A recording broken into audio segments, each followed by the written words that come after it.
আমি এখন নীরমহল যাচ্ছি নৌকোয় চড়ে। এই দূরে দেখা যাচ্ছে নীরমহল।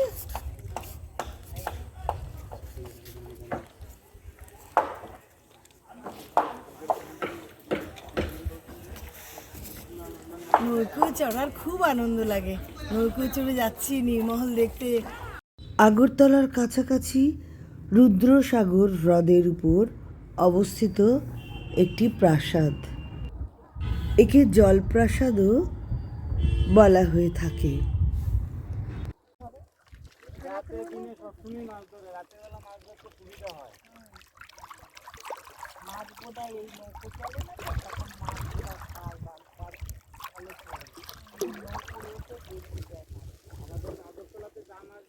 খুব ঠান্ডা জলটা।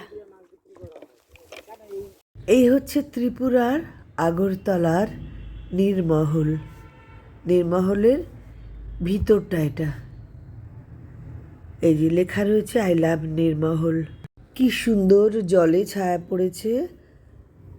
এটা হচ্ছে নাচের ঘর আর এটা হচ্ছে বেডরুম। 1930-এর দশকে মহারাজা বীর বিক্রম কিশোর মাণিক্য বাহাদুর এটি গ্রীষ্মকালীন প্রাসাদ হিসেবে নির্মাণ করেছিলেন। মুঘল স্থাপত্য শৈলীর দ্বারা অনুপ্রাণিত এটি ভারতের বৃহত্তম জলপ্রাসাদ। এটি নাচের ঘর। গোল আকৃতির ঘরটা এত সুন্দরভাবে তৈরি করা, দেখলেই বোঝা যাচ্ছে যে নাচের আসর বসতো একটা সময় এই ঘরেতে।